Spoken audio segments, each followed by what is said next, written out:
नमस्कार, मी मंदार फणसे. बेधडकमध्ये तुमचं स्वागत. बेधडकमध्ये आज आपण चर्चा अत्यंत गंभीर विषयावरती करणार आहोत. गंभीर विषय अर्थातच खारघरमध्ये घडलेल्या घटनेच्या अनुषंगाने आहे. पाळणा घरामध्ये एका बालकावरती ज्या पद्धतीनं अत्याचार झाले ते आपण सगळ्यांनी विविध माध्यमातून आता बघितलेले आहेत. अगदी त्याचे वेगवेगळे फोटो जे व्हायरल झालेले आहेत आता फेसबुक असेल किंवा व्हॉट्सॲप असेल त्याच्यावरनं पण बघितलेलं आहे. नेमकं हे कसं घडलं, का घडलं आणि हे टाळता येऊ शकतं का, या अनुषंगाने आपण चर्चा करणार आहोत. आणि नुसती चर्चा नाही, त्याच्यामध्ये काही उत्तरं आपण शोधण्याचा प्रयत्न करणार आहोत. त्यानिमित्तानं आपल्यासोबत मान्यवर आणि तज्ज्ञ या विषयातले असणार आहेत. तत्पूर्वी आपण काय प्रश्न उपस्थित करतोय या विषयाच्या अवतीभोवती ते पाहूयात. बदलत्या काळामध्ये पाळणा घरांवरती सरकारी नियंत्रणाची आवश्यकता आहे का, असा महत्त्वाचा प्रश्न आपण विचारतोय. पाळणा घरांमधील कर्मचाऱ्यांसाठी पात्रता निकष ठरवून देण्याची वेळ आली का, हा सुद्धा एक महत्त्वाचा प्रश्न आपण उपस्थित केलेला आहे. आणि सरकारी तसंच खाजगी कार्यालयांमध्ये पाळणा घरं सुरू करण्यासाठी सरकार पावलं उचलेल का, हा सुद्धा महत्त्वाचा प्रश्न त्यानिमित्तानं आपण उपस्थित केलेला आहे. अर्थात आपल्यासोबत मान्यवर आहेत. आपल्यासोबत अतिशा नाईक आहे. अतिशा नाईक ची वेगळी ओळख तुम्हाला करून देत नाही. आपल्यासोबत डॉक्टर आशिष देशपांडे सुद्धा आहेत. आशिष देशपांडे सुद्धा ख्यातनाम मानसोपचार तज्ज्ञ आहेत. आपल्यासोबत मोनिका कुलकर्णी आहेत, ज्या संचालिका आहेत आजोळ या एका आधुनिक पाळणा घराच्या, पुण्याहून आहेत त्या. आपल्यासोबत गौरी देशमुख आहेत नागपूरवरनं, ज्या उद्योजिका आहेत. या सगळ्या मान्यवरांचं स्वागत. आणि अर्थात पहिला प्रश्न खरं तर मोनिका कुलकर्णी आपल्याला विचारायचं आहे. आपण जे आधुनिक पाळणाघर चालवता त्याचं नाव सुद्धा खूप छान आहे, आजोळ. आणि त्यामागची संकल्पना काय आणि हा जो प्रकार घडला मुळात, या प्रकाराकडे तुम्ही कसं बघताय? कारण तुम्ही सुद्धा लहानग्यांना तिथे तुमच्या पाळणाघरामध्ये ठेवता. तिथे अतिशय विश्वासाने आपण सगळे आपली मुलं जी आहेत ती तुमच्या पाळणाघरामध्ये ज्यावेळेला आणून ठेवतो. काय भावना असते पाळणाघर सुरू करताना तुमची? काय त्यावेळेची परिस्थिती होती? का ते करावं असं वाटलं? आणि त्याहीपेक्षा महत्त्वाचं म्हणजे आत्ताची पाळणाघरांची जी एकूण एक प्रकारची इंडस्ट्री झालेली आहे त्याच्याकडे बघण्याचा दृष्टिकोन बदललेला आहे. त्याच्याकडे तुम्ही कसं बघता? आजोळ हे पुण्यातलं पहिलं आधुनिक पाळणाघर असं आपण म्हणू शकतो. तर नावामध्येच आहे आजोळ, की पाळणाघर हे कसं असावं. तर तशी आजी आजोबाकडे मुलं असतात तर तशीच पाळणाघरात असावी म्हणून पाळणाघराचं नावच आम्ही आजोळ ठेवलंय. आणि सुदैवाने आम्ही अनेक वर्ष हा विश्वास पालकांमध्ये निर्माण करण्यात यशस्वी झालोय. आता तुम्ही आजकालची पाळणाघरं जर का म्हणाल तर या पाळणाघरांमध्ये तुम्ही म्हणता त्याप्रमाणे व्यावसायिकता आणखीन एक उदरनिर्वाहाचं साधन म्हणून बघितलं जातं. याला सगळ्यात महत्त्वाचं कारण असं की याला कुठलेही सरकारी नियम नाही, कोणीही हे पाळणाघर सुरू करू शकतं. आणि आजकाल पाळणाघराची गरज खूप जास्ती वाढली आहे, त्यामुळे ह्याच्यातनं होणारं जे आर्थिक आपण म्हणूया उत्पन्न आहे ह्याच्या प्रमाणात पण वाढ झाली आहे. आणि ह्या कारणामुळे अक्षरशः घराघरामध्ये पाळणाघरं उघडली जातात. आता याचं जे आलेलं व्यावसायिक स्वरूप आहे तर हे जर व्यावसायिक स्वरूप जर त्याला आलेलं आहे तर ह्याच्यावरती कुठल्या तरी निर्बंधांची निश्चितच गरज आहे. याला सगळ्यात महत्त्वाचं कारण असं आहे की आपण जरी पाळणाघर म्हटलं तरी पाळणाघरामध्ये मुलं जास्तीत जास्त वेळ असतात दिवसातली. शाळेमध्ये मुलं 2.5 तास असतात, परंतु पाळणाघरामध्ये मुलं दिवसभर असतात. त्यामुळे रादर शाळांपेक्षा पाळणाघरांना निकषांची गरज जास्ती आहे आणि तिथे सगळ्यात जास्त शिक्षकांची जरुरी आहे असं मला वाटतं. त्यामुळे पाळणाघरावरती सरकारी नियंत्रण हे यायला पाहिजे आणि त्याच्यासाठी रजिस्ट्रेशन हे सुद्धा खूप गरजेचं आहे असं मला वाटतं. पण हे सगळं करत असताना आपल्याला हे नक्की बघायला पाहिजे की ह्याच्यामध्ये मुलांचं हित जपलं जातंय. ह्याच्यामध्ये फक्त तुम्ही रजिस्ट्रेशन करून फक्त अधिकाऱ्यांचा अंकुश ठेवणार असाल आणि त्याचा जर पाळणाघर संचालकांना त्रास होणार असेल तर त्यातनं आपण अचीव काहीच करणार नाही. मग ह्याच्यातनं पळवाटा शोधल्या जातील. सो आपल्याला असं बघायला पाहिजे की मुलांचं हित जपणारी अशी काही आपल्याला नियमावली करता येईल का. तर मला असं वाटतं की आजच्या प्रसंगावरनं खरंच अशी वेळ आली आहे की ह्या सगळ्याचा विचार आपण पालक आणखीन सरकार यांनी एकत्र बसून करण्याची खरंच वेळ आली असं मला वाटतं. नक्की, अतिशय महत्त्वाचं आहे. ही वेळ निश्चित येऊन ठेपलेली आहे. आणि या अनुषंगाने पुन्हा अतिशय मुळात हे सगळं दृश्य बघितल्यावर त्या अंगावर काटे येतात, चीड येते. ती जी बाई जी तिला मारते, त्या मुलाला 9 महिन्याची मुलगी आहे छोटीशी, तिला मारताना आपण बघतोय अंगावर अक्षरशः काटे येतात आणि मन विषण्ण होतं. राग पण येतो त्या स्त्रीचा जी तिला मारते, पण त्याबरोबर तिच्यातली ती वेडसर झाक पण त्याच्यामध्ये दिसते. कसं आपण या सगळ्या घटनेकडे बघावं एक समाज म्हणून असं वाटतं? मुळात प्रत्येक स्त्रीमध्ये एक माया आहे असं आपण म्हणतो आणि तिच्यामध्ये ती उपजत असते, जिव्हाळा असतो, प्रेम देण्याची तिची कपॅसिटी असते. म्हणून जास्त कर्मचारी हे स्त्रिया असतात पाळणाघरामध्ये की आणि आत्ताच्या कौटुंबिक आर्थिक या सगळ्या जडणघडणीमध्ये पालकांना आपल्या मुलांना नाईलाजाने पाळणाघरात ठेवावं लागतं. अशा वेळेला जसं आता बोलणं झालं होतं त्यानुसार याची सगळी तपासणी व्हायला पाहिजे. म्हणजे आपण केवळ कधी अनेकदा असं होतं की त्या म्हणाले तसं की कोणीही चालू करतं पाळणाघर आणि ते करत असताना ना तुझी मुलगी जाते का पाळणाघरात, मग मी माझी पण पाठवते, इतक्या सहजतेने आपण आपलं मूल त्यांच्या कोणाच्या तरी सुपूर्द करतो. ते काय आहे त्याचं आतापर्यंत त्यांनी किती वर्ष हे केलेलं आहे का आत्ताच आहे हेच मूल म्हणजे मैत्रिणीचंच मूल पहिलं आहे का, ह्याचं कुठेही ना तपासणीच केली जात नाही. सोय पटकन होतीये की नाही हे बघितलं जातं. कारण रजा, आर्थिक मुद्दे, कौटुंबिक मुद्दे हे इतके मोठे ठरतात की मुलांची जी सगळ्यात जास्त काळजी आणि सुरक्षा बघायला पाहिजे ती शेवटच्या टप्प्यावर जाते आणि बाकीच्या सगळ्या गोष्टी तिथे पडतात. त्यामुळे सरकारी ह्याच्यामध्ये नियंत्रण असणं मला सुद्धा खूप गरजेचं वाटतं. म्हणजे त्यांच्यावर एक सरकारी नजर आहे म्हटल्यानंतर ना जरा चाप बसेल या सगळ्या गोष्टीला. बरोबर, नक्की. आणि या अनुषंगाने पुन्हा डॉक्टर तुम्हाला प्रश्न हाच आहे की एकतर या घटनेकडे बघताना दोन पद्धतीनं बघायला पाहिजे. सामान्य माणूस म्हणून आपल्याला साहजिक चीड येते. ती जी बाई ज्या पद्धतीनं त्या बाळाला मारते ते बघून तर त्या बाईबद्दल खूप पराकोटीचा द्वेष आणि संताप व्यक्त करावा असं वाटतो. पण हे सगळं असताना आपण समाज म्हणून ह्याच्याकडे कसं बघितलं पाहिजे आणि एकीकडे त्या बाईची मानसिकता ती ज्या पद्धतीनं मारते त्याच्यामधली तिची मानसिकता काय असेल ती खरीच वेडीच म्हणायला पाहिजे जर असं काही करत असेल तर. आणि त्याबरोबरीनं ते जे मूल आहे त्या मुलावरती 9 महिन्याची ती मुलगी आहे तिच्यावरती काही परिणाम ट्रॉमा येणाऱ्या काळात दिसतील का किंवा त्याचं त्याकडे पण कसं बघितलं पाहिजे आपण. बघा मला वाटतं प्रश्नामध्ये 2 मुद्दे आहेत. एक म्हणजे त्या स्त्रीची मानसिकता. आपण दरवेळेला आता अतिशयाने म्हटलं की साधारणपणे स्त्रिया ज्या असतात ती मुलांची काळजी जास्त चांगल्या प्रकारे घेऊ शकतात.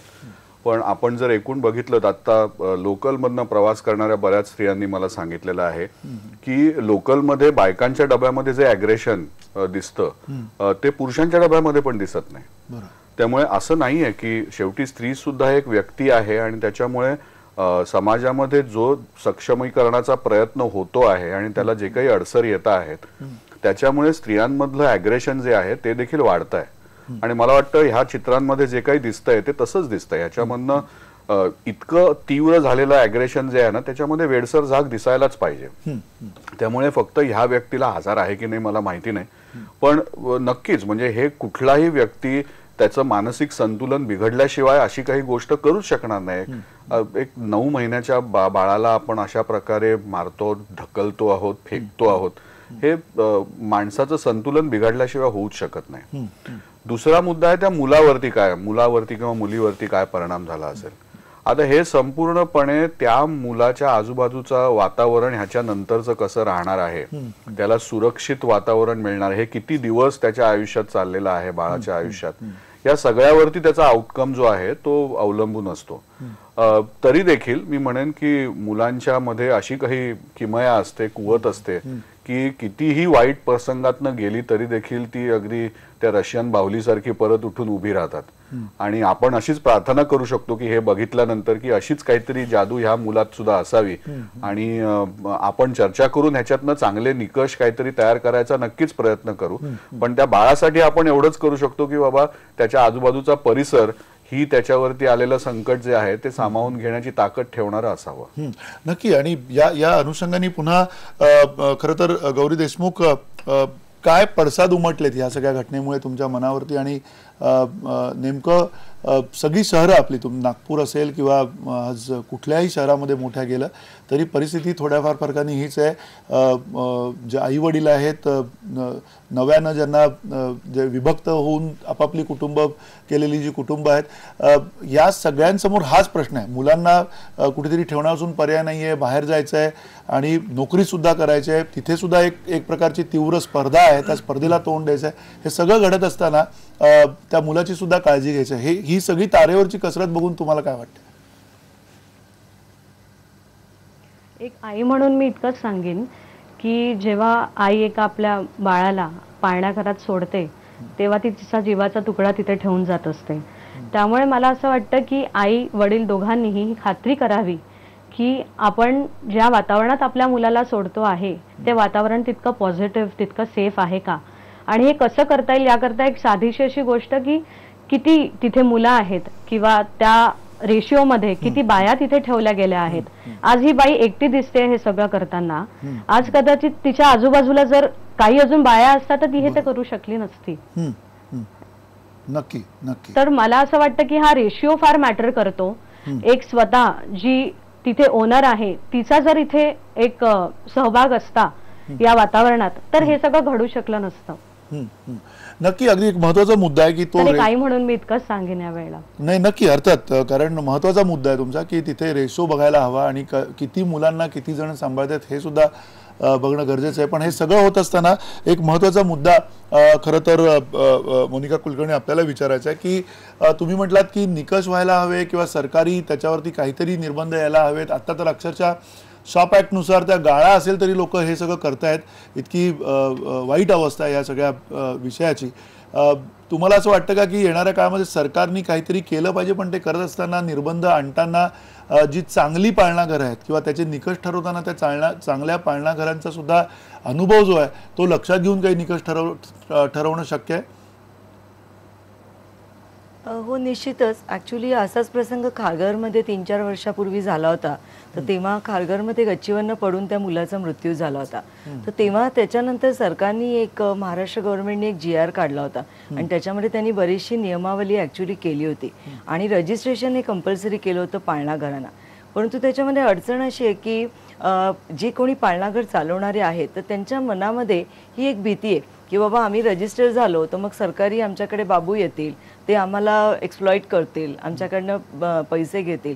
तर सरकारची एक जबाबदारी आहे की ह्या सगळ्या हे जे कोणी चालवणारे पाळणाघरं आहेत त्यांना विश्वासात घेऊन त्यांना हे सांगायला पाहिजे आणि इवन त्यांचा सहभाग या सगळ्या पॉलिसी मेकिंगमध्ये असावा असं मला वाटतं. अर्ली चाइल्डहुड एज्युकेशन असोसिएशन म्हणून आहे, स्वाती पोपट म्हणून त्याच्या आपल्या डायरेक्टर आहेत. तर या क्षेत्रात ते खूप वर्ष काम करतात. तर अशी जी नामवंत मंडळी आहेत तर त्यांना जर का तुम्ही या पॉलिसी मेकिंगमध्ये जर का घेतलं किंवा आमच्यासारखी अनुभवी, आम्ही पण पुष्कळ वर्ष पाळणाघर चालवतोय, तर मला असं वाटतं की सरकारने जर पाळणाघर चालकांचा सहभाग घेतला तर त्यांना येणाऱ्या अडचणी ह्या विचारात घेतल्या तर पॉलिसी मेकिंग हे सोपं होईल एक, आणि त्याचं इम्प्लिमेंटेशन होईल. आता जो GR काढला होता त्याच्यामध्ये असे काही ॲक्च्युली नियम आहेत की जे प्रॅक्टिकली पाळणाघरांना शक्य नाही आहे. म्हणजे 8 मुलांमागे 1 टॉयलेट पाहिजे. आता एकतर 2 किंवा 4 बेडरूमच्या घरांमध्ये पाळणाघरं चालतात. तिथे तुम्ही जी ऑलरेडी घरं बांधलेली असतात, आता तिथे तुम्ही 8 टॉयलेट्स नाही बांधू शकत किंवा चटई रेशो पण त्यांनी दिलाय. तर ह्या जे काही केलेले आहे त्याच्यामध्ये कुठेही प्रश्न असा आहे की या GRचं एक तर इम्प्लिमेंटेशन अजिबात झालेलं नाहीये आणि महत्वाचं म्हणजे ते बनवत असताना कुठल्याही तज्ञांचा सल्ला घेतलाय की नाही याबद्दल एक थोडंसं एक प्रश्नचिन्ह आहे. आणि दुसरं एक अडचण त्याच्यामध्ये मला अशी जाणवते की पाळणाघरं आणि शाळा म्हणजे ज्या प्ले ग्रुप्स आहेत यांना सगळ्यांना एकत्र केलंय. म्हणजे अंगणवाडी, बालवाडी, पाळणाघरं. तर त्यामुळे जो नियम शाळेला लागू होतो तो पाळणाघराला नाही लागू होऊ शकत. सो मला असं वाटतं की थोडंसं याच्यावरती अनेक सखोल विचार होण्याची गरज आहे जेव्हा आपण ह्या पॉलिसीज करणार आहोत.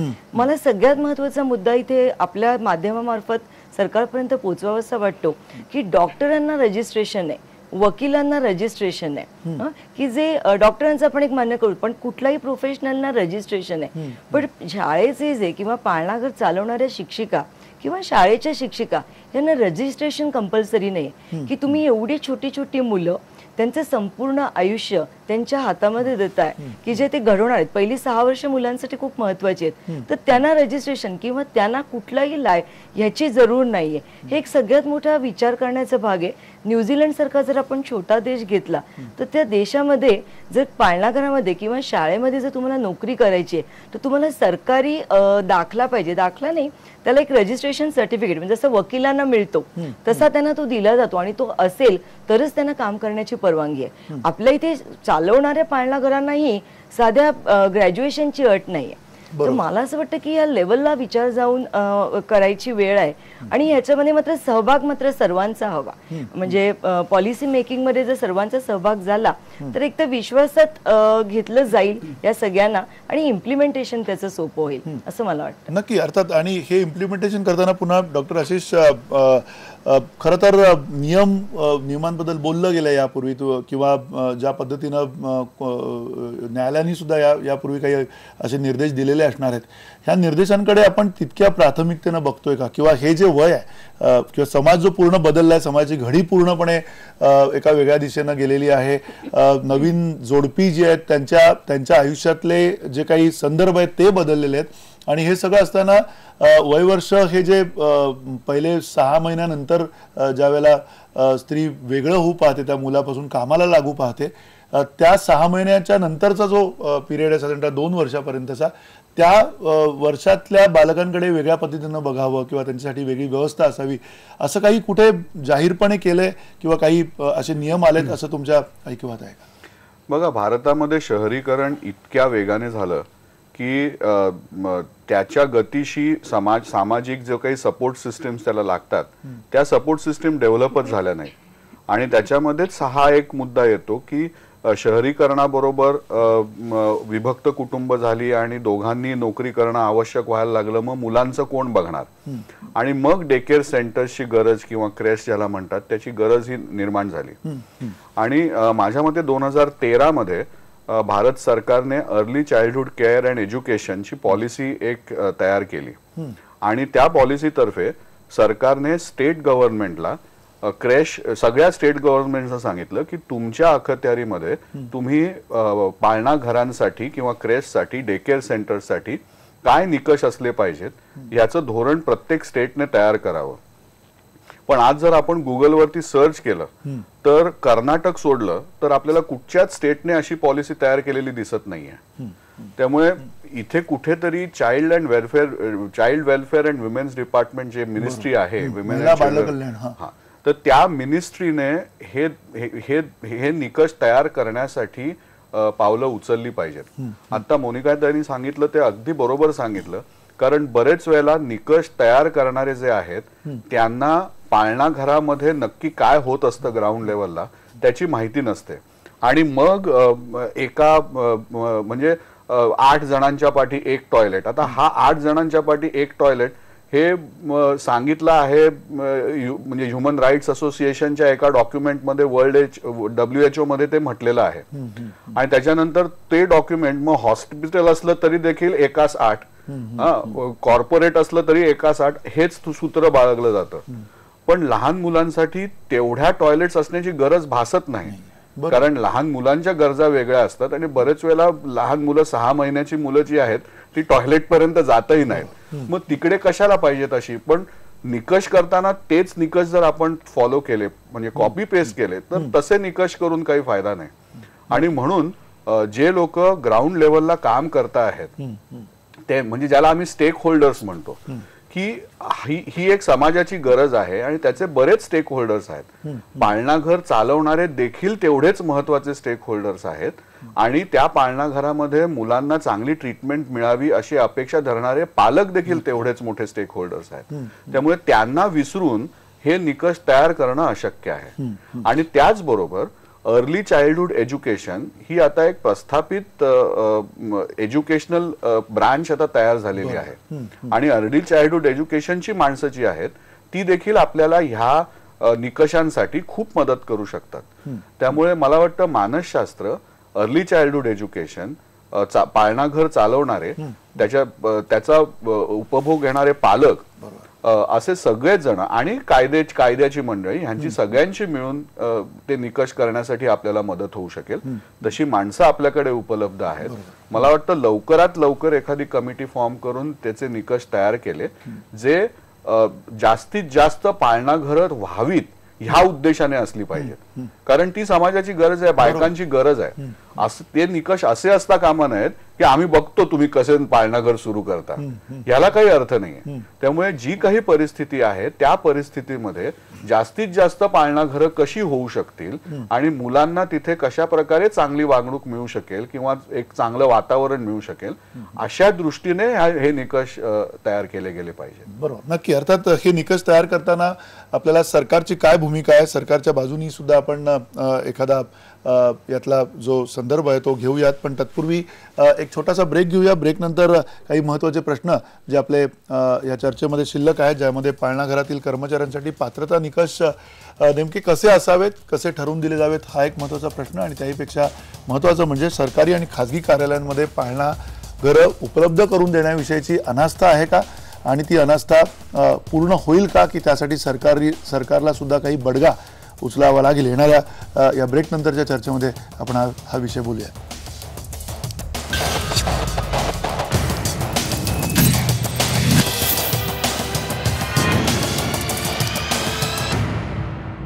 आपण चर्चा करतोय बेधडकमध्ये एका अशा घटनेची, ज्या घटनेमुळे आपल्या सगळ्यांना दुःख झालंय, आपल्या सगळ्या लोकांना ते बघून अक्षरशः त्रास झालाय.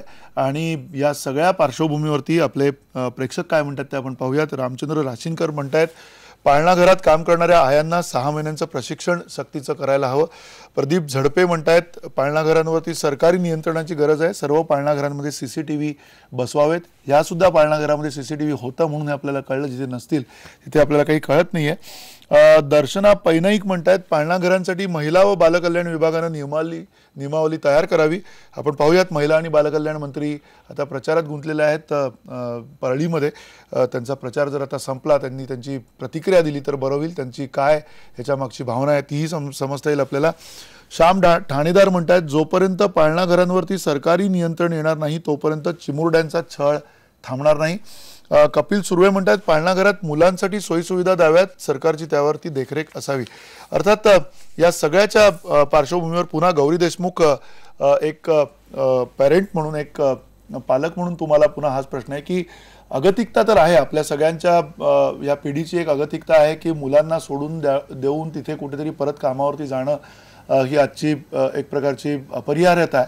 आणि या सगळ्या वातावरणामध्ये नेमकं पालकांनी काय विचार करायला पाहिजे, आणि विचार करताना यामध्ये पैसा हा सुद्धा एक खूप महत्त्वाचा घटक आहे. कुठल्या अनुषंगाने आपण या सगळ्याकडे बघायला हवं?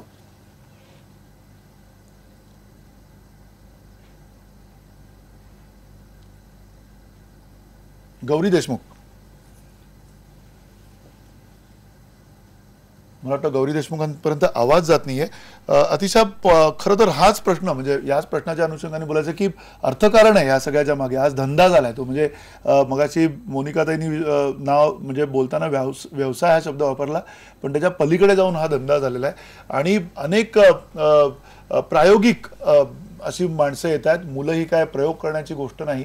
आणि हे सगळं असताना यातलं गांभीर्य आपण हरवून बसलोय का? हो, नक्कीच. कारण अर्थकारणाचा मुद्दा परत की पालकांना काय पैसे द्यायला परवडत आहेत. मग जिथे पाळणाघर चालू आहे, जे त्यांनी असंच म्हणजे स्वतःच्या घरगुती गरजा किंवा रिकामा वेळ हे पूर्ण करण्यासाठी त्याच्या मागच्या सगळ्या गोष्टींचा विचार न करता मुलं सांभाळणे सोपं पडतं, किंवा मला मुलं होती तर मी सांभाळू शकते इतरांची म्हणूनही सुरू केलेलं असतं. तर या सगळ्यामध्ये त्यांना मुलांची काळजी घ्यायला जो एक मदतीचा हात लागतो, त्या बाईला किती पैसे द्यावे लागणार आहेत, हे सगळंच अर्थकारण त्याच्यात येतं. आणि याच्यामध्ये भरडलं जातं ते लहान बाळ भरडलं जातं. कारण ते तेवढ्याच आईला जितकं बिलगतं तितकंच त्या मावशींना, त्या ताईंना बिलगतं. आणि त्या ताईंचा आणि त्या मावशीचा खरा चेहरा का खरा हात हे आपल्याला कळत नाही. खरा चेहरा मायेचा आहे का हात आर्थिक दगडाखाली अडकलेला आहे, त्यानुसार त्या बाळाची काळजी घेतली जाते त्यांच्याकडून. कारण त्यांना जर वेळेत पैसे मिळाले नाहीत पाळणाघरातल्या त्या ओनरकडनं, किंवा घरगुती काही गोष्टी त्या दिवशी घडलेल्या असतील, तर त्याचा सगळा राग अनेकदा त्या मुलांवर कळत नकळत निघतो, पण त्रास त्या मुलांना होतो. आणि अशी जर लहान बाळं असतील तर ते आईपर्यंत बाबांपर्यंत आपल्या सांगू पण शकत नाहीत. तेव्हा ह्या सगळ्या आर्थिक घडामोडी लक्षात घेतल्यास मला असं वाटतं सरकारचं त्याच्यावर नियंत्रण पाहिजे. जे 6 महिने त्यांनी आता आपल्या प्रेक्षकांनी सांगितलं की त्याला एक प्रशिक्षण दिलं पाहिजे आणि त्याच्यावर जसं हे CCTV मुळे कळलं तसं सगळीकडे प्रॉपर ते नियमावली, जसं डॉक्टरांनी सांगितलं तसं नियमावली पाहिजे या सगळ्याला. आणि त्याच्यावर एक करडी नजर पाहिजे, कारण लहान बाळं त्याच्यामध्ये आहेत आणि कुठलाही निष्पाप जीव किंवा कुठलाही जीव यांनी अन्याय का सहन करावा. नक्की नक्की. पण या सगळ्या बाबतीमध्ये एक पालक म्हणून गौरी देशमुख, आपल्याला काय वाटतं, पालकांची म्हणून जबाबदारी आहे, पालकांनी काही गोष्टी पाळल्या सुद्धा पाहिजेत या सगळ्यामध्ये. हे सगळं एकीकडे अपरिहार्यता असताना जगण्यामधली, दुसरीकडे त्या मुलाची काळजी घेणं आणि त्या मुलाला सहज कुठेही सोपवणं, हे न करता नेमकं काय केलं पाहिजे असं वाटतं तुम्हाला? एक पालक म्हणून मला असं वाटतं की मुलांशी संवाद हा फार मोठा पॉइंट या ठिकाणी मला मांडावा वाटतो. एक आई म्हणून किंवा एक वडील म्हणून मुलांशी संवाद साधल्यावर एक निश्चितच त्यांना आयडिया येऊ शकते की आपला मूल कुठल्या जागी खुश आहे, तो आपल्यापासून दुरावण्याकरता किंवा दूर झाल्यावर रडतो आहे की तिथे जाण्याकरता रडतोय. तर मला असं वाटतं संवादामुळे या बऱ्याच गोष्टी सॉल्व्ह होऊ शकतात. तर आईवडिलांनी या गोष्टींकडे किंवा आपल्या इन्स्टिंक्टकडे लक्ष द्यावं. नक्की आपल्या इन्स्टिंक्टकडे लक्ष द्यावं तुम्ही म्हणताय. पुन्हा डॉक्टर, हे सगळं खरं बोलणं सोपं आहे आणि ज्या वेळेला ज्यांना ते करावं लागतं, म्हणजे काही कोणी, मला असं वाटत नाही की आनंदाने आपली मुलं तिथे सोपवत असावी. आणि अशा वेळेला ही सगळी परिस्थिती बदलते, सरकार बघ्याची भूमिका घेते असं तुम्हाला वाटतं? बघा, सरकारला म्हणजे मला असं वाटतं की बऱ्याच वेळेला ना की सरकार अशी काहीतरी घटना घडल्यानंतरच जागा होतं आणि अतिशय वाईट परिस्थिती आहे. कारण ही एक आपल्या नजरेत आलेली घटना आहे. अशा कितीतरी घटना आजच्या दिवसात परत एकदा झालेल्या असतील. म्हणजे किती पाळणा घरांमध्ये मुलांच्या वरती अत्याचार झाला असेल, अगदी अत्याचार नाही पण त्यांच्या मनासारख्या गोष्टी घडलेल्या नसतील. त्यामुळे सरकार हे रेट्रोस्पेक्टिव्हलीच नेहमी जागा होताना दिसतं, ते चुकीचं आहे. गौरी जे सांगत होती त्याच्याबद्दल मी थोडंसं असं म्हणेन की आत्ता पालक आपल्या मुलांना जेव्हा पाळणा घरात ठेवतात तेव्हा तिथे जी बाकीची मुलं आहेत त्यांच्या आई वडिलांनी एकमेकांचे नंबर एकमेकांशी शेअर केले पाहिजे आणि त्यांनी एकमेकांशी बोललं पाहिजे की आपण इथे पाळणा घरात मुलांना पाठवतो आहे तर आपल्या काहीतरी अपेक्षा आहेत आणि त्या अपेक्षाप्रमाणे ती काळजी घेतली गेली पाहिजे. फक्त जेवायला काय देतात की नाही किंवा झोपायला मिळतं की नाही ह्याच्या पलीकडे जाऊन तिकडे काम करणारी बाकीची माणसं जी आहेत त्यांची एक हायजिनिक कंडिशन कशी आहे हे बघितलं पाहिजे. त्यांच्याशी बोललं पाहिजे. त्यांच्याबरोबर थोडा वेळ संभाषण केल्यानंतर कळू शकतं की हा माणूस कशा प्रकारे बोलतो, कशा प्रकारे वागतो. आपल्याला बऱ्याच गोष्टी कळू शकतात. एक 5 मिनिटाचा संवाद जरी प्रत्येक पालकाने दर दिवशी तिकडे काम करणाऱ्या लोकांच्या बरोबर साधला, बरेच वेळेला मुलांना तिथे सोडलं की ट्रेन पकडायची असते आणि परत आल्यानंतर मुलांना घेऊन आपल्याला घरी पोचायचं असतं. पण कुठेतरी आपली मुलं ज्यांच्या हातामध्ये दिवसातला बराच वेळ जातो त्यांचा तिकडे बाकीच्या मुलांचं काय वातावरण कसं आहे, मुलं हसतायत का, आपण जेव्हा जातो तिकडे तेव्हा बाकीची मुलं एकमेकांच्या बरोबर खेळत असतात, हसत असतात. तिकडे गेल्यानंतर लगेच कळतं आपल्याला तिकडचं वातावरण कसं आहे.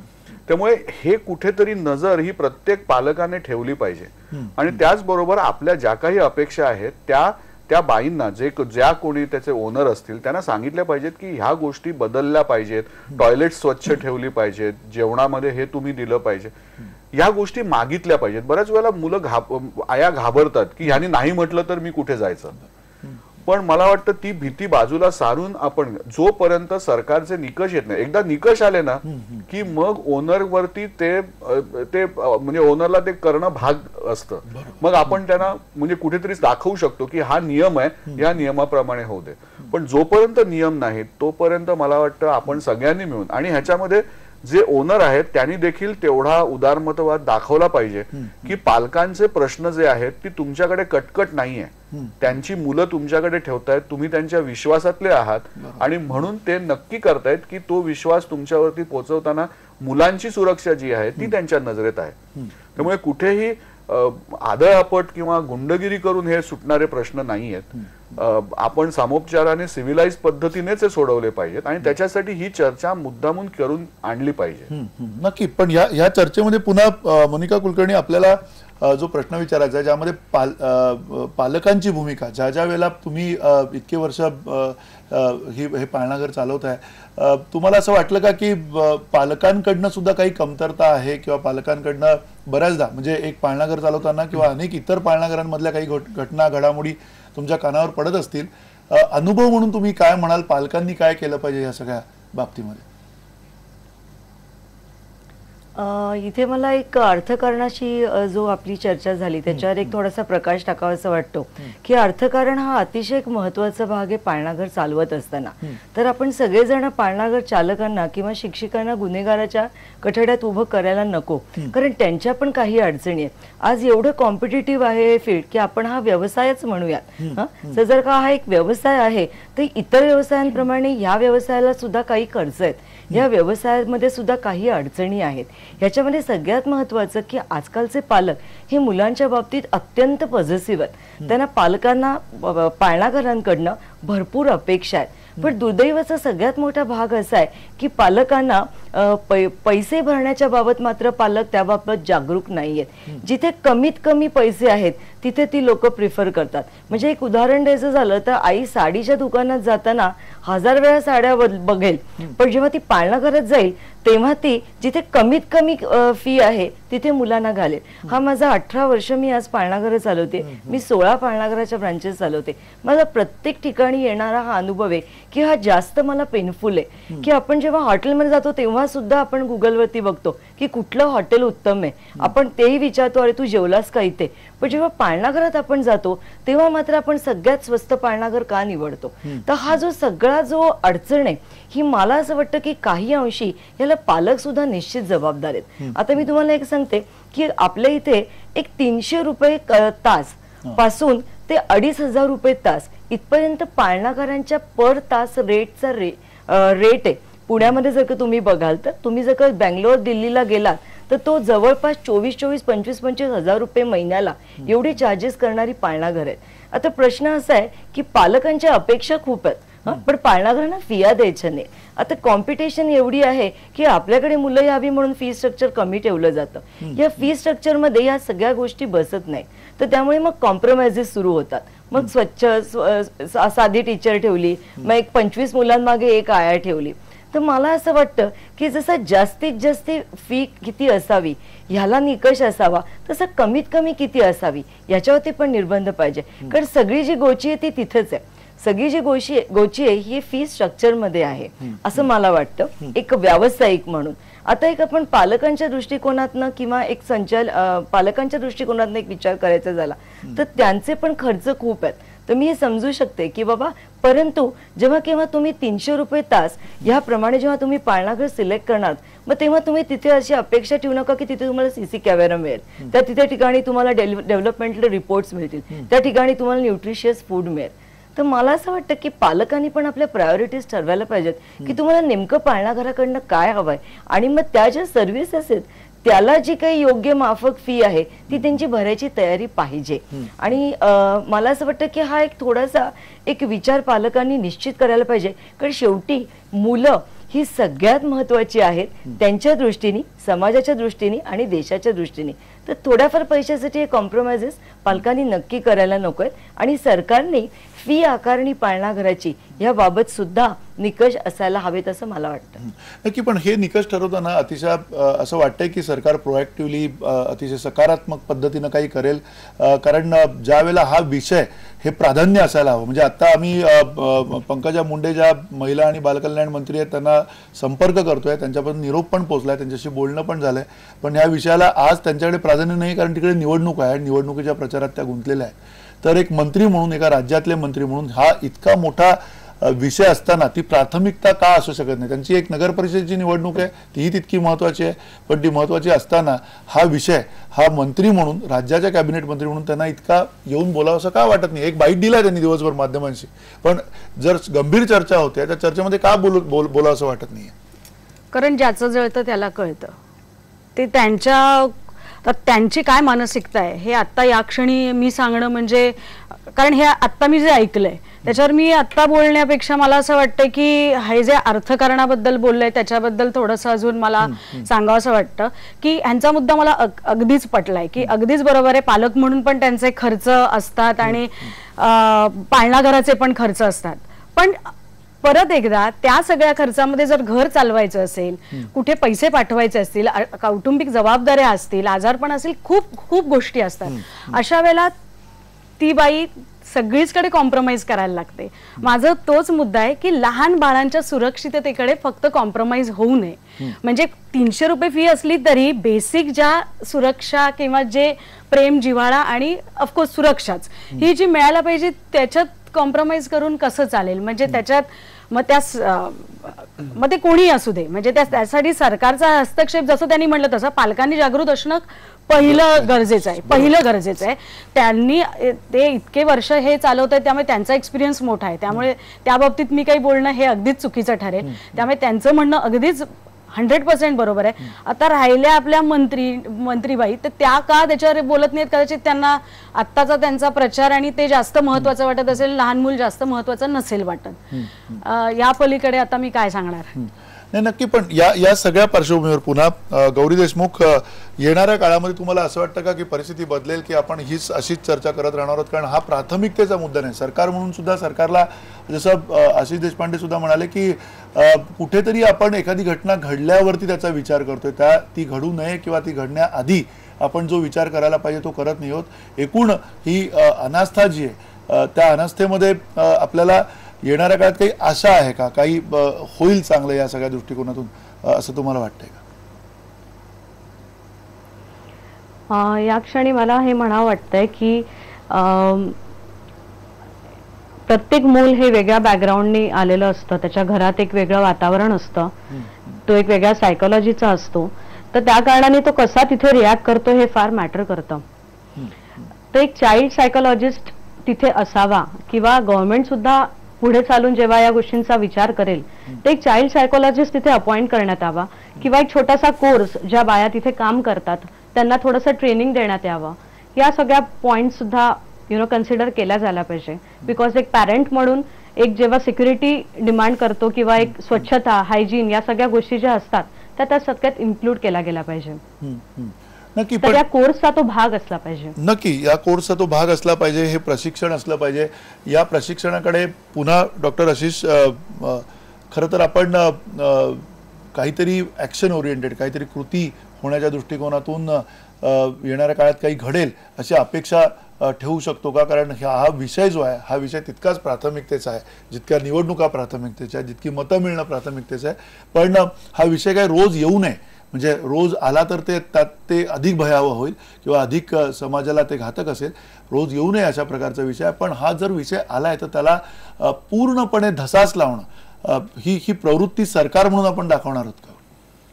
बघा, आपला देश तरुणांचा देश आहे असं आपण दरवेळेला म्हणतो आणि आपल्याकडे मुलं जन्माला येतात आणि त्यांच्या आयांना काम करायला लागतं. ते कुठेतरी आपण सक्षमीकरणाचा विचार करतो तेव्हा साहजिकच पाळणा घराण्याची आवश्यकता ही भासणारच. पण त्या पाळणा घरांच्या नियमांसाठी आपल्यालाच वेळ काढायला पाहिजे. मला वाटतं तुम्ही हा मुद्दा उचलून धरलात, हे खूप चांगलं केलं. कारण जास्तीत जास्त लोकांच्या पर्यंत पोहोचला पाहिजे. हा राजकारणाव्यतिरिक्त मुद्दा झाला पाहिजे. हा समाजकारणाचा मुद्दा आहे. त्यामुळे समाजकारण ज्यांना ज्यांना चांगलं वाटतं, योग्य वाटतं, बरोबर वाटतं त्यांनी सगळ्यांनी हा मुद्दा धरला पाहिजे. आणि मला वाटतं हे नियम झाले पाहिजेत. हे नियम करणं हे फार कठीण आहे असं मला वाटत नाहीये. एका महिन्यात मला वाटतं हे नियम जे आहेत ते होऊ शकतात. मला अजिबात ह्याच्यामध्ये अडचण वाटत नाही. त्यामुळे ते करण्याची इच्छाशक्ती ही कुठेतरी असणं आवश्यक आहे. ती इच्छाशक्ती बनवण्यासाठी जे प्रेशर आहे ते मात्र आपल्याला लोकांनाच तयार करायला लागेल. नक्की हे प्रेशर तयार करावं लागेल. लोकांना त्याची आवश्यकता सुद्धा वाटली पाहिजे. हे सगळं होत असताना मोनिका कुलकर्णी, आजोळ असं तुम्ही नाव दिलेलं आहे तुमच्या पाळणाघराला आणि ती माया, ते प्रेम जे आहे किंवा ती आपुलकी जी आहे ती त्या मुलांना मिळणं, यासाठी कदाचित म्हणजे सायकोलॉजीच्या अनुषंगाने, मानसशास्त्राच्या अनुषंगाने काही ट्रेनिंग दिलं जाऊ शकतं किंवा हे सगळं ट्रेंड, ज्याला आपण स्किल्ड असं मनुष्यबळ म्हणतो, ते तिथे तुम्हाला उपलब्ध व्हायला काही अवधी लागेल. पण अनेक अशी अशिक्षित माणसं सुद्धा या सगळ्या पाळणाघरांमध्ये आपण बघतो. अशा अनेक स्त्रिया, महिला आहेत की ज्यांना कुठलंही प्रशिक्षण नाहीये, पण त्या उत्तम सांभाळ करतात. कदाचित घरात सांभाळ होणार नाही, इतक्यापेक्षा जास्ती चांगला सांभाळ करणाऱ्या पाळणाघरातल्या महिला सुद्धा आहेत. मग हे सगळं ताळमेळ जो आहे तो येणाऱ्या काळामध्ये कसा, कारण पॉलिसी झाल्यावरती त्याला अर्थात कुठली तरी शैक्षणिक पात्रता असावी लागेल, त्याला कुठल्या तरी पद्धतीचं एखादं ट्रेनिंग, स्किल डेव्हलपमेंट अशा प्रकारचं काहीतरी येईल, आणि ते झाल्यावरती आहे ती व्यवस्था कुठे हलणार नाही, आहे त्या व्यवस्थेमध्ये कुठे बाधा येणार नाही, अडथळा येणार नाही, याची शाश्वती आपण देऊ शकतो का? मुळातच आपल्याला तुमच्या सगळ्यांच्या बोलण्यातनं सांभाळणे या शब्दावरती, वाक्यावर जरा माझं थोडंसं ऑब्जेक्शन आहे. कारण सांभाळणं आणि संगोपन करणं ह्याच्यामध्ये खूप जास्ती फरक आहे. तर सांभाळणारे खूप मिळतात, पण संगोपन करणारी पाळणाघरं खरंच कमी आहेत. तर आपल्या सगळ्यांना संगोपन ह्याच्यावरती थोडासा, म्हणजे आपण एक म्हणूयात की डेव्हलपमेंट, आणि नुसती वाढ नाही आहे तर डेव्हलपमेंट ही आपल्याला फोकस करायला पाहिजे. तर जेव्हा केव्हा आपण मुलांचं संगोपन करणार आहोत किंवा मुलांचा आपण विकास घडवणार आहोत, तर तेव्हा निश्चितच ज्याप्रमाणे शाळेमध्ये आपल्या इथे टीचर्स असतात किंवा ट्रेंड स्टाफ असतो, तर तसं पाळणाघरामध्ये या ट्रेंड स्टाफची गरज जास्ती आहे. कारण की शाळेमध्ये मुलं 2.5 ते 3 तास असतात, आणि जेव्हा ती मोठी होतात तेव्हा त्यांचे शाळेतले आवर्स वाढतात. पण पाळणाघरामध्ये मुलं 9-9, 10-10 तास असतात, आणि खूप टेंडर एजला, म्हणजे 3 महिन्यापासून ते 6 वर्ष हा मुलांच्या डेव्हलपमेंटचा हा पीकचा कालावधी आहे. या वेळामध्ये सगळ्यात जास्त ट्रेंड स्टाफची किंवा सगळ्यात जास्त ट्रेंड टीचरची गरज ही पाळणाघरांना आहे. तर मला पर्सनली असं वाटतं की ह्या सगळ्याला आपण एक नियमावली न करता, सरकारने जर असा इनिशिएटिव्ह घेतला की अवेअरनेस जनरेट जर केला, या पाळणाघर संचालिका ज्या कोणी आहेत, घरगुती पाळणाघर असू दे तुमचं, आणि कुठलं प्रोफेशनली रन डे केअर असू दे, so creating awareness is more important than implementing or making rules for it. So एक सुरुवातीला आपण एक अवेअरनेस क्रिएट केला की बाबा हे असं पाहिजे, हे असं असलं तर हे असं असतं. तर जर अवेअरनेस झाला तर मग ऍक्सेप्टन्स पण वाढतो की हे नियम हे मला का पाळायला पाहिजेत, ह्या नियमांमुळे जर मी नाही पाळले तर काय होणार आहे. सो जेव्हा अवेअरनेस निर्माण होईल तेव्हा एकतर नियम ऍक्सेप्ट करणं सोपं होईल, आणि मग ऍक्सेप्टन्स झाला की इम्प्लिमेंटेशन पण सोपं होईल. सो आपण एक पक्क सगळ्यांनी लक्षात ठेवूयात की पाळणाघर म्हणजे ही एक नुसती सांभाळणारी घरं नाहीत. पाळणाघर ही मुलांची संगोपन करणारी आणि मुलांची पालकांच्या ॲब्सेन्समध्ये अतिशय उत्तम काळजी घेणारी आणि त्यांचा सर्वांगीण विकास साधणारी ही अतिशय एक दुसरी घरं आहेत मुलांची. सो आपण त्याच्याकडे एक सांभाळणारे जागा असं न बघता त्याला आपण एक सगळ्यांनी दर्जा देऊयात की पाळणाघर हे मुलांचं दुसरं घर आहे. त्याला एक, मग जेव्हा आपल्यामध्ये ही मानसिकता बदलेल तेव्हा पाळणाघराचा जेव्हा दृष्टिकोन बदलेल तेव्हा सगळ्या समाजामध्येच परिवर्तन घडू शकेल असं मला वाटतं. मुळातच पाळणाघराकडे बघण्याचा दृष्टिकोन पालकांनी आणि सर्वांनीच बदलायला हवा. तर मला असं वाटतं की अवेअरनेस आणि ट्रेनिंग, एकदा अवेअरनेस झाल्यानंतर ऍक्च्युली गव्हर्नमेंट भरपूर पैसे खर्च करते. म्हणजे अंगणवाडी किंवा बालवाडी या शिक्षकांच्या ट्रेनिंगवरती हजारो कोटी रुपये खर्च होतात. पण दुर्दैवाने त्याचं जे पर्क्युलेट व्हायला पाहिजे एज्युकेशन ते त्या लेवलला जात नाहीये. सो मला असं वाटतं की सरकारचे प्रयत्न आहेत, आपण सरकारला दोषी नको धरायला, सरकार प्रयत्न करतंय, पण ते जिथे पाहिजे तिथपर्यंत ते पोहोचत नाहीत. तर मला असं वाटतं की लोकल लेवलला जर काही ऑर्गनायझेशन्सने हा जर का समजा जबाबदारी घेतली की बाबा आम्ही अवेअरनेस करतोय क्रिएट, तर तुम्ही सगळ्यांनी let's join hands for it. So अशा प्रकारे थोडंसं समाजातल्या प्रत्येक घटकाने जर इनिशिएटिव्ह घेतला तर मला असं वाटतं सरकारवरचा बोजा पण थोडा कमी होईल. आणि नुसत्या स्टुडिओमध्ये गप्पा मारण्यापेक्षा आपण जर का ऍक्च्युली ग्राउंड लेवलवरती जर काही करू शकलो तर त्याचा जास्ती उपयोग होईल असं मला वाटतं. नक्की. अर्थात स्टुडिओमध्ये गप्पा मारायची आपल्याला काहीच हौस नाही, त्याचं कारण हे विषय घडतात आणि त्या विषय घडल्यानंतर आपल्याला ही जाणीव करून द्यावी लागते सगळ्यांनाच, आपल्या सगळ्यांनाच या प्रकारची थोड्या अधिक प्रमाणात जाणीव असते किंवा नसते सुद्धा. आणि त्यामुळे हा एक सामूहिक प्रयत्न आहे जाणीवा निर्माण करण्याचा, आणि त्यामुळे आपण इथे स्टुडिओमध्ये ही चर्चा करतोय. पण तत्पूर्वी पुन्हा अगदी जातात थोडक्यात डॉक्टर प्रश्न हाच आहे, जसा त्यांनी म्हटलं की सांभाळ करायचं की संगोपन करायचं, महिला आणि बालविकास कल्याण करायचं की शिक्षण करायचं, त्या अर्थाने सरकारी खात्यांमध्ये पण बदल होतात. हा विषय नेमका कुठल्या खात्यात जायला हवा, नाही जायला हवा, तिथे शिक्षण झालं तर मग शिक्षण खात्याकडे जाईल, सांभाळ आणि हे झालं तर, म्हणजे हे सगळं जे हे आपण एक समाज म्हणून, एक सरकार म्हणून, एक समूह म्हणून आपण कधीतरी याच्यावरती एकमत होणार आहोत का, राजकारणाच्या पलीकडे बघू शकणार आहोत का, आणि प्राथमिकतेनं हे करण्याची आता वेळ आलेली आहे का? अगदी नक्की वेळ आलेली आहे. तुम्ही सांभाळ म्हणा, संगोपन हा अतिशय चांगला शब्द आहे, पण मी मोनिकाताईंना थोडंसं हे विचारू शकेन की संगोपन करणारी अशी पाळणा घरं, त्याच्यासाठी लागणारं इन्फ्रास्ट्रक्चर हे महाराष्ट्रातल्या किंवा भारतातल्या किती पाळणा घरांमध्ये सध्या प्रस्थापित आहे? माझ्या नजरेत फार कमी पाळणा घरं आहेत की तिथे खरोखर संगोपन होऊ शकेल. आणि म्हणून मला असं वाटतं, आणि ती गरज जी आहे ती इतकी मोठी आहे की नजीकच्या काळामध्ये तेवढी पाळणा घरं आपण तयार नाही करू शकणार. आणि म्हणून सध्या तरी फोकस जो आहे हा सांभाळ करणाऱ्याच पाळणात घरांवरती असला पाहिजे, कारण आता ज्या काम करणाऱ्या बायका आहेत त्यांची मनस्थिती इतकी घाबरलेली असणार आहे की तुम्ही जर ते नियम अशा प्रकारचे केले की तिथे संगोपनच होऊ शकेल, तर मला वाटतं 75% बायका ऑफिसमध्ये काम करताना स्वस्थ काम करू शकणार नाही. म्हणून मला असं वाटतं की नाही, आता सध्या आपण बेसिक नियम करून घ्यावेत.